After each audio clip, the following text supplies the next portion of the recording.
Hello good morning friends. आप लोगों का स्वागत है हमारे यूट्यूब चैनल IMCC पर। आई होप आप लोग अच्छे होंगे। तो कल हमने बात किया था इंटरफ्रेंस वेव यानी कि व्यतिकरण तरंगे। तो कल हमने तरंग का व्यतिकरण जो पढ़ा था तो हमने बताया था कि जब दो या दो से अधिक तरंगे अगर किसी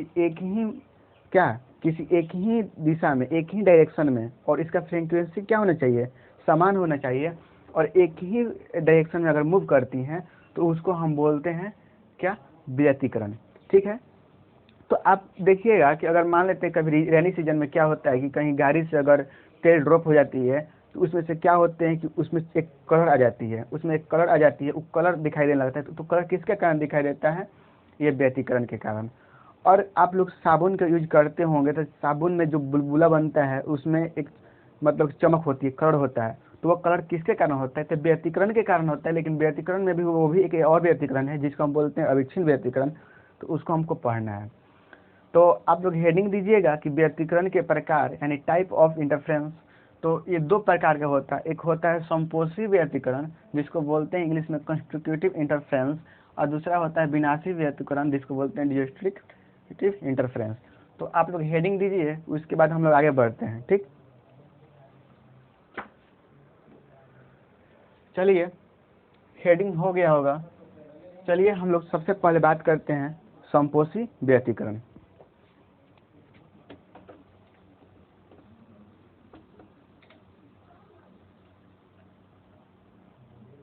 पहला टॉपिक हमारा होगा संपोषी व्यतिकरण। चलिए, तो देखिए कल हमने बताया था कि मान लेते हैं कि किसी माध्यम में दो या दो से अधिक तरंगे एक ही आवृत्ति का क्या होता है, एक ही डायरेक्शन में अगर वो मूव करती हैं तो क्या होता है कि किसी स्थान पर उसकी जो डेंसिटी होती है मैक्सिमाइज हो जाती हैं और कहीं मिनिमाइज हो जाएगी। तो वही डेंसिटी जिस प्लेस पर, जिस स्थान पर अगर मैक्सिमाइज होती हैं तो उसको हम लोग बोलते हैं संपोषी व्यतिकरण, और जहाँ मिनिमाइज हो जाएगी उसको हम लोग बोलेंगे विनाशी व्यतिकरण। ठीक है। यानी कि जहाँ पर डेंसिटी क्या हो जाता है, मैक्सिमाइज हो जाता है, तो उसको हम बोलते हैं संपोषी व्यतिकरण, और जहाँ पर डेंसिटी क्या हो जाता है, मिनिमाइज हो जाता है, यानी डेंसिटी जो होता है न्यूनतम हो जाता है, उसको हम लोग क्या बोलते हैं, विनाशी व्यतिकरण। फिर से एक बार देखिएगा कि जहाँ पर जो तीव्रता होता है, परिणामी तीव्रता, वहाँ पर महत्तम होता है, अधिकतम हो जाता है, तो उसको बोलते हैं संपोषी व्यतिकरण, और जहाँ पर न्यूनतम होता है उसको बोलते हैं हम लोग क्या, विनाशी व्यतिकरण। तो हमारा संपोषी व्यतिकरण आज का हेडिंग है, और इसको हम बात करेंगे कंस्ट्रक्टिव इंटरफेरेंस। ठीक है। तो आप लोग अच्छा से समझिएगा, ध्यान दीजिएगा, कहीं भी दिक्कत हो, कहीं भी प्रॉब्लम क्रिएट हो, हमसे शेयर कीजिए, हम फिर इसके बारे में बात करेंगे। तो चलिए हो गया होगा। तो संपोषी व्यतिकरण यानी कंस्ट्रक्टिव इंटरफेरेंस। तो देखिए मान लीजिए ये दो तरंग है,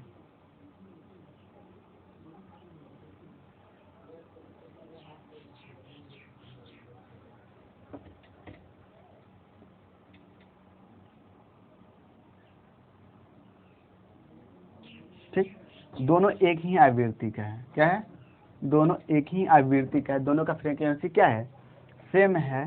तो फ्रीक्वेंसी सेम होने के बाद जो आगे निकलेगा उसकी जो डेंसिटी हो जाती है वो क्या हो जाता है, मैक्सिमाइज हो जाता है। क्या हो जाता है, मैक्सिमाइज हो जाता है। तो यही डेंसिटी है। तो देखिए ये दो तरंगे था, तो दो तरंगे ये इस प्रकार था, और यहाँ पर इसकी डेंसिटी क्या हो जाती है, मैक्सिमाइज हो जा रही है। तो इसी को हम लोग बोलते हैं संपोषी व्यतिकरण। आप लोग देख लीजिए फिगर में। ठीक है। यानी कि एक ये वेव है, एक और ये एक वेव है, और दोनों का अगर एडिशन करते हैं तो इस प्रकार का मैक्सिमाइज वेव क्या होता है, क्रिएट होता है। इसको हम बोलते हैं संपोषी व्यतिकरण। ठीक। तो चलिए हेडिंग दीजिए संपोषी व्यतिकरण और लिखते हैं। देखिए जब दो या दो से अधिक तरंगे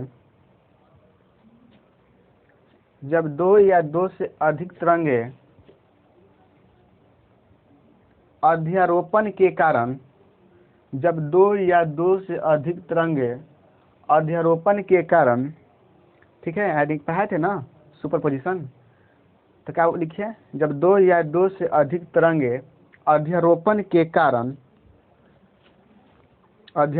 कारण दो तरंगों का परिणामी तीव्रता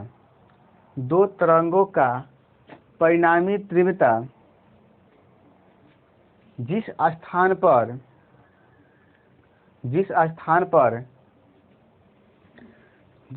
पर अधिकतम हो जाता है, यानी कि मैक्सिमाइज, जिस स्थान पर अधिकतम हो जाता है तो उस स्थान पर हुए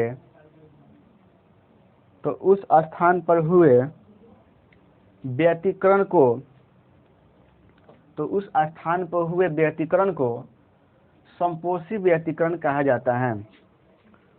उस स्थान पर हुए व्यतिकरण को संपोषी व्यतिकरण कहा जाता है। तो चलिए फिगर बनाइए, फिगर बना लीजिए। एक ये वेव है, एक ये वेव है, दोनों की आवृत्ति समान है और एक ही दिशा में, यानी ये भी एक ही दिशा में क्या कर रही है, मूव कर रही है। तो मूव करने के बाद इस प्रकार का क्रिएट होकर रहेगी क्या, कंसेक्यूटिव इंटरफेरेंस। ठीक, तो चलिए हो गया होगा। यानी कि जिस स्थान पर इसका जो घनत्व है, जो तीव्रता है, अगर जिस स्थान पर क्या हो जाता है, अधिकतम हो जाती हैं, तो उसको हम लोग बोलते हैं संपोषी व्यतिकरण। ठीक है, उसको क्या बोलते हैं, संपोषी व्यतिकरण। चलिए इसका फॉर्मूला है, इसको फाइंड करना है संपोषी व्यतिकरण का, तो हम लोग आगे बढ़ते हैं। तो देखिएगा कि संपोषी व्यतिकरण के लिए आवश्यक शर्त क्या होता है। तो संपोषी व्यतिकरण के लिए आवश्यक शर्त यही होता है कि इसमें जो परिणामी तीव्रता होता है वो क्या होता है, महत्तम होता है। ठीक है, तो शर्त लिखिए, शर्त 1।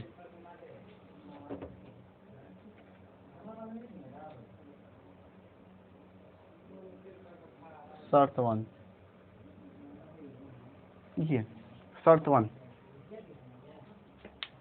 लिखिए। संपोषी व्यतिकरण के लिए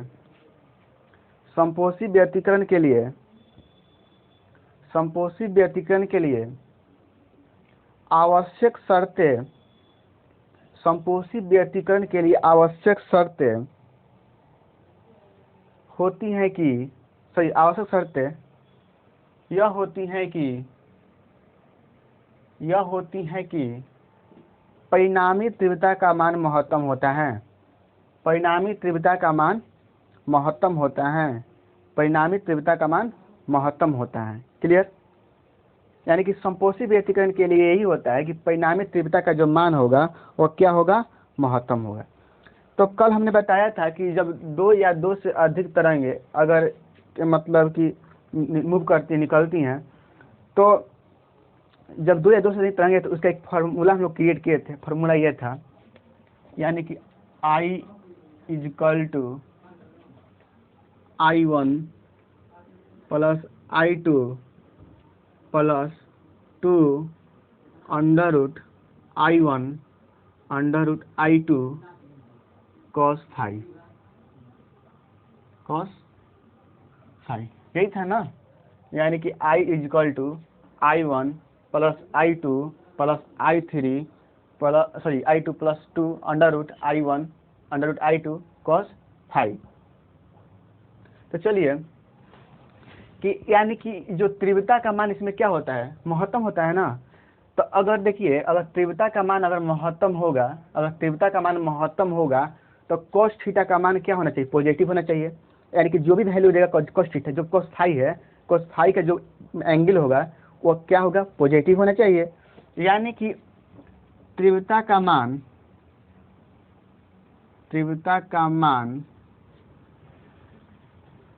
महत्तम होने के लिए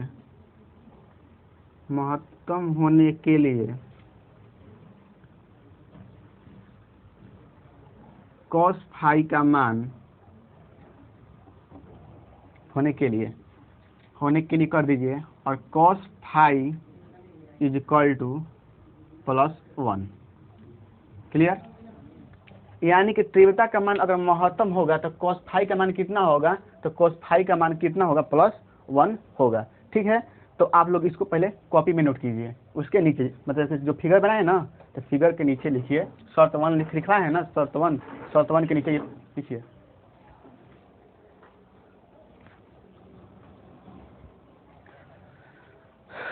बहुत ही गर्मी है आज,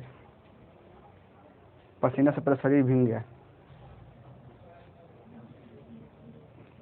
आप लोगों के लिए इतना मेहनत करते हैं, आप लोग पढ़िए तब ना मेहनत सक्सेस होगा। समझिए बढ़िया से, कहीं भी दिक्कत हो बोलिए, हम फिर से बताएंगे, कहीं दिक्कत होने नहीं देंगे।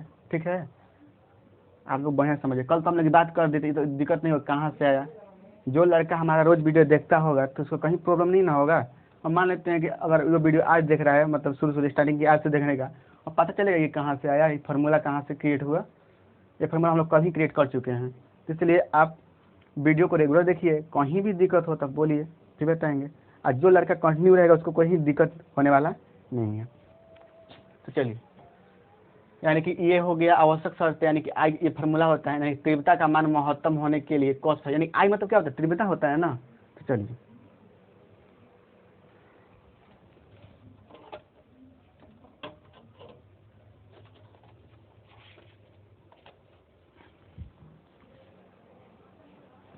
चलिए अब ध्यान दीजिएगा कि इस फाई के मान हम क्या यहाँ पर पुट करेंगे कि वह हमेशा पॉजिटिव मान देगा, पॉजिटिव 1 देगा। बताइए, यहाँ पर हम लोग ऐसा थीटा का मान यानी फाई का मान ऐसा क्या पुट करेंगे कि ये जो मान देगा हमेशा क्या देगा, पॉजिटिव देगा। यानी कि फाई का मान अगर हम रखेंगे 0, तो हमेशा अगर फाई के मान 0 रखते हैं, यानी cos 0 का वैल्यू कितना होता है, 1 होता है ना। इसी प्रकार 2 पाई भी रखिएगा तो उसका मान भी क्या आएगा, 1 आएगा। 4 पाई रखिएगा तो उसका मान भी पॉजिटिव में 1 आएगा। ठीक है, यानी कि 2, 4, 6 पाई भी रखिएगा तो उसका मान क्या होगा, पॉजिटिव ही होगा। ठीक है, यानी फाई का मान क्या होना चाहिए, 0, 2 पाई, 4 पाई, 6 पाई। और 2 पाई का मतलब क्या हुआ, 2, और पाई का मान होता है 180, यानी 180 में 2 से मल्टीप्लाई करेगा तो कितना होगा, 360 डिग्री। यानी पाई का मान होता है कितना, 180 डिग्री। तो फाई का मान अगर हम यहाँ पर अगर 0 रखते हैं तो उसका मान भी 1 होगा। अगर 2 पाई रखते हैं तो उसका मान भी 1 ही होगा। 4 पाई रखते हैं तो उसका मान पॉजिटिव 1 ही होगा। तो चलिए इसको लिखिए,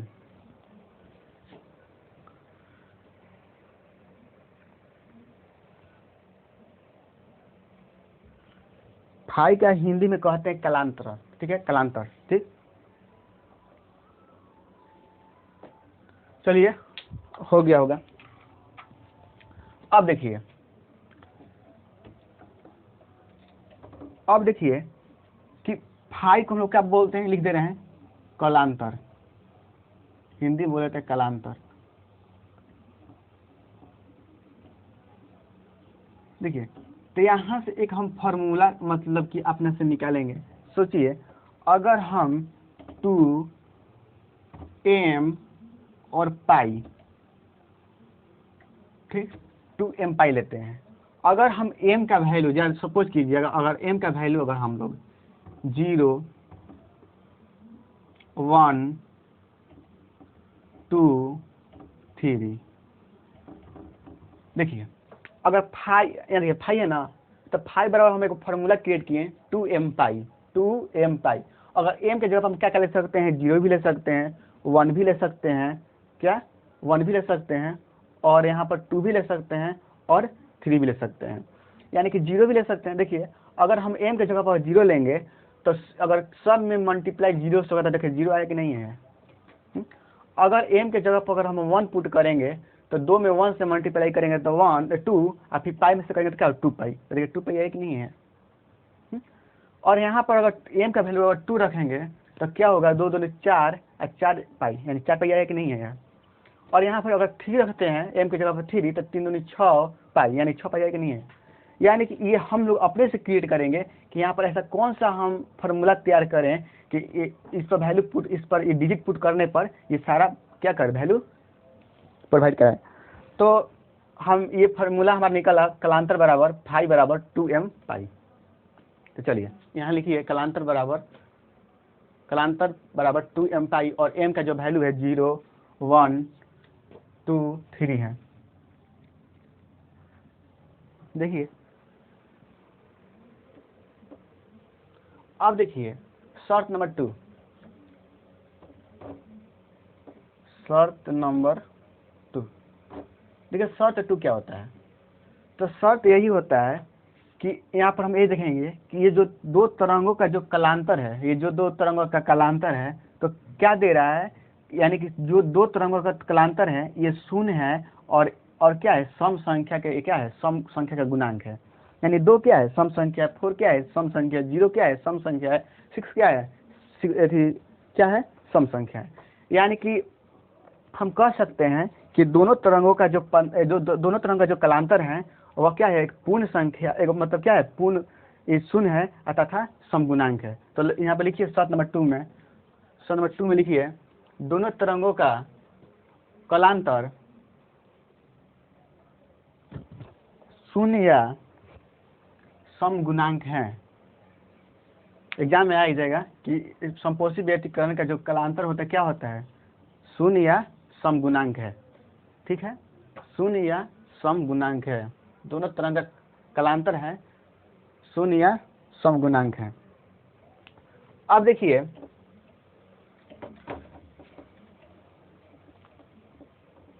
समगुणांक है, चलिए हो गया। अब लिखिएगा, देखिए कलांतर, कलांतर को आप लोग क्या से इंडिकेट करते हैं, कलांतर, कलांतर को फाई से इंडिकेट करते हैं, और पथांतर, पथांतर इसको हम लोग डेल्टा एक्स से इंडिकेट करते हैं।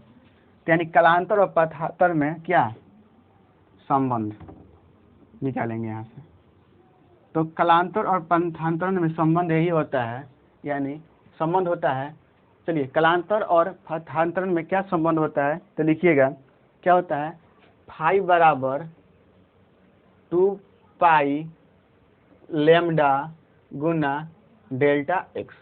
तो देखिए यहाँ पर फाई क्या हो गया, कलांतर हो गया, और डेल्टा एक्स क्या हो गया, ये पथांतरण हो गया। यानी कि ये दोनों के बीच में संबंध है। तो यहाँ से हम लोग डेल्टा एक्स अगर यहाँ निकालेंगे तो डेल्टा एक्स हो जाएगा, ये पलट जाएगा लेमडा 2 पाई और इधर हो जाएगा फाई। हम लोग क्या कर दिए, यहाँ से एक डेल्टा एक्स फाइंड कर लिए, तो पथांतरण फाइंड करिए, तो यहाँ पर क्या आया, लेमडा बटा 2 पाई गुना फाई। ठीक है, अब देखिए अब क्या करेंगे कि ये डेल्टा एक्स है, ठीक, तो अब देखिए हम लोग क्या करते हैं,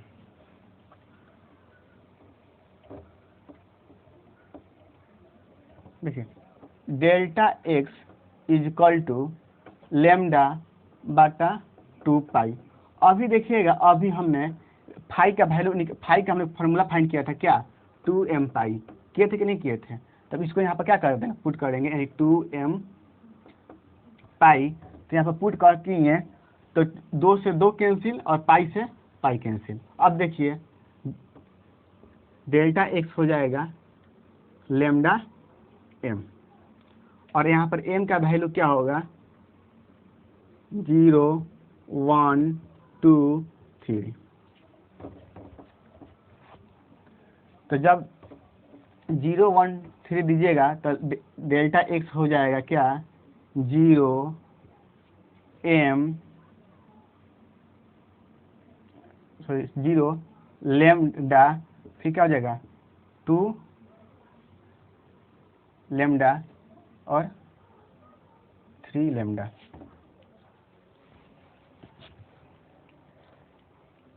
चलिए हो गया। तो यानी कि यहाँ पर देखिएगा ये जो पथांतरण है बराबर लेमडा m आएगा, कट जाएगा, तो m बराबर 0 1 2 3, यानी कि यहाँ पर हम m की जगह पुट करेंगे तो 0 आएगा, 1 रखेंगे तो लेमडा आएगा, 2 रखेंगे तो 2 लेमडा आएगा, 3 रखेंगे तो 3 लेमडा आएगा। तो हम शर्त नंबर 3 में यही कह सकते हैं कि दो तरंगों का जो पथांतरण होता है वह क्या होता है, एक पूर्ण संख्या का गुणांक होता है। पूर्ण संख्या किसे कहते हैं, जो संख्या 0 से स्टार्ट होता है। तो शर्त नंबर 3 लिखिएगा, शर्त नंबर 3 कि दो तरंगों का पथांतरण, दो तरंगों का पथांतरण उन तरंगों के पूर्ण संख्या का गुणांक होता है। पूर्ण संख्या का गुणांक होता है। पूर्ण संख्या का गुणांक होता है। पूर्ण संख्या का गुणांक होता है। पूर्ण संख्या का गुणांक होता है। अर्थात परिणामी तीव्रता का मान महत्तम हो जाता है। अर्थात परिणामी तीव्रता का मान क्या हो जाता है? महत्तम हो जाता है। चलिए वो लिख लिए होंगे। अब देखिए क्या होगा, परिणामी तीव्रता का मान महत्तम हो जाएगा, यानी कि परिणामी तीव्रता का मान देखिए I बराबर क्या होता है, हम बताया था I बराबर होता है I1 plus I2 plus 2 under root I1 I2। Clear? Cos phi. अब क्या करेंगे, इसको अगर महत्तम करना है तो हमको हमारा पाई का मान क्या लेना चाहिए? फाई का मान अगर हम 0 ले सकते हैं, नहीं तो 2 पाई ले सकते हैं, नहीं तो 4 पाई ले सकते हैं। तो चलिए 0 लेते हैं। तो यहाँ पर जब 0 लेंगे तो आई बराबर हो जाएगा, यानी कि आई जो हो जाता है क्या, मैक्सिमम हो जाएगा। क्या हो जाएगा? मैक्सिमम। यानी कि I maximum is equal to हो जाएगा I1 plus I2 plus 2 under root I1 under root I2 और कॉस फाई के मान कितना है देखिए तो 0। तो यहाँ पर 0 रखेंगे तो यानी कि I maximum is equal to हो जाएगा I1 plus I2 plus 2 under root I1 under root I2। अगर कॉस 0 का वैल्यू कितना होता है? 1 होता है, यानी अगर 1 से मल्टीप्लाई करेगा तो इतना ही ना आएगा। चलिए उतारिए इसको कॉपी में जल्दी से नोट कीजिए।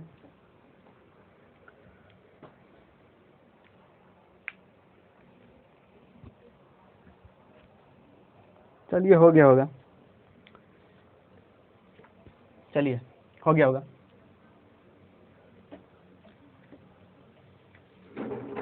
अब देखिएगा, ठीक, अब देखिएगा I maximum is equal to लिख सकते हैं। देखिए अगर I1 है तो इसको हम ऐसे लिख सकते हैं अंडर रूट I1 का स्क्वायर। अंडर रूट I1 का स्क्वायर कर सकते हैं। अंडर रूट का I1 का स्क्वायर करेंगे, जब अंडर रूट I1 का स्क्वायर करेंगे तो क्या आएगा? I1 आएगा। क्या होगा? I1 होगा। यानी कि अंडर माने कि 2 है, ठीक है, अगर अंडर रूट 2 करके अगर स्क्वायर कर देंगे तब वो क्या आएगा? 2 ही आएगा, यानी इस इक्वल क्या आ गया। तो यानी कि अगर अंडर रूट करके उसका स्क्वायर करते हैं तो सिंपल वाला आ जाता है, I1 आ जाएगा। फिर इसी तरह अंडर रूट क्या हो जाएगा? I2 का होल स्क्वायर प्लस अब क्या है ऑलरेडी से 2 under root I1 under root I2। तो ज़रा सपोज कीजिएगा और कंपेयर कीजिए कि क्या ये a प्लस बी के होल स्क्वायर का फॉर्मूला है कि नहीं है, यानी कि a square B square plus 2ab। यानी लिख सकते हैं under root I1 plus under root I2 का होल स्क्वायर। अब इसका स्क्वायर कीजिएगा तो इतना आ जाएगा। चलिए कॉपी में नोट कीजिए।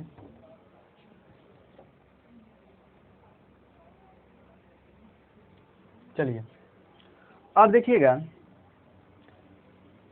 कि यहाँ से जो I1 होता है, कल हमने बताया था आयाम के स्क्वायर के क्या होता है?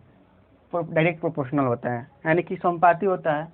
तो अगर यहाँ से अगर हम क्या करेंगे, यहाँ पर नियतांक के रूप में क्या आता है? K आता है। क्या आता है? KA1 का स्क्वायर। ठीक, अब क्या करेंगे, दोनों तरफ अंडर रूट चढ़ा देंगे, यहाँ पर भी अंडर रूट, यहाँ पर भी अंडर रूट चढ़ाएंगे तो क्या आएगा? I1 is equal to under root K और ई स्क्वायर दो मतलब स्क्वायर है, ए स्क्वायर 2 है, यानी कि एक बाहर निकल जाएगा तो हो जाएगा A1। क्लियर? और इसी तरह देखिएगा, अगर इसी तरह अगर हम I2 के भी करें तो यही निकलेगा। इसी तरह I2 का भी करेंगे तो इसी तरह आएगा अंडर रूट KA2। क्लियर? तो इसको समीकरण 1 कर दीजिए, इसको समीकरण 2 कर दीजिए, इसको समीकरण 3 कर दीजिए। क्लियर? चलिए हो गया होगा, उतारिए। अब देखिए समीकरण 2 और समीकरण 3, समीकरण 2 और 3 का वैल्यू क्या करेंगे, जो वैल्यू दिया है उसको हम समीकरण 1 में पुट करेंगे। यहाँ पर लिखिए समीकरण 2 और 3 का मान समीकरण 1 में रखने पर। क्लियर? तो समीकरण 2 और 3 का जो वैल्यू है समीकरण 1 में रखेंगे, यानी कि हो जाएगा आई मैक्सिमम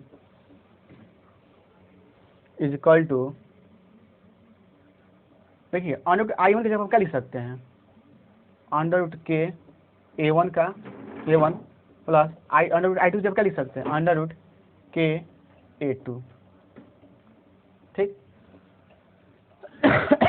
आप देखिएगा यहाँ से होगा I maximum is equal to under root के का बाहर करेंगे तो स्क्वायर के साथ बाहर आएगा, तो अंडर रूट के का स्क्वायर यानी हो जाएगा ए वन प्लस ए टू के होल स्क्वायर। ठीक। अब देखिएगा कल हमने बताया था अब कि जो परिणामी तीव्रता होता है, यानी जो तीव्रता होता है वह आयाम के स्क्वायर के डायरेक्ट प्रोपोर्शनल होता है, यानी कि आई जो होगा, आई मैक्सिमम जो होगा वह डायरेक्ट प्रोपोर्शनल होगा क्या है, ए मैक्सिमम के स्क्वायर का। ठीक है।